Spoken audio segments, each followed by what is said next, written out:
B news के साथ मैं हूं साकिब अली। मैं इस वक्त मौजूद हूं नीलम झेलम हाइडल पावर प्रोजेक्ट पर। हालिया दिनों जो कश्मीर में सैलाब आया था, जिससे वादी नीलम से बड़े पैमाने पर जो लकड़ी है वो बहकर दरियाए नीलम में आई, जो नुसेरी डैम के मुकाम पर डंप हुई और उसके बाद महकमा जंगलात ने इसकी रिकवरी का अमल शुरू किया। इस वक्त तक महकमे के मुताबिक हमने 20,000 फुट से ज़्यादा लकड़ जो है वो रिकवर की है, मगर फिर भी बड़े पैमाने पर जो लकड़ी थी वो दरियाए नीलम की नज़र हो गई,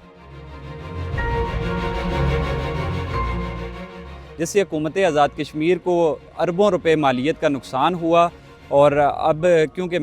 NDMA की जानिब से एक बार फिर बारिशों और सैलाब की पेशनगोई की गई है, तो अभी तक हम यहाँ पे देख रहे हैं कि महकमे की जानिब से कोई ऐसे मौसर इकदाम नहीं किए गए जिनसे आइंदा अगर ऐसी सूरत हाल पैदा होती है तो बड़े पैमाने पे जो नुकसान हुआ है पहले उसे दोबारा होने से बचाया जा सके।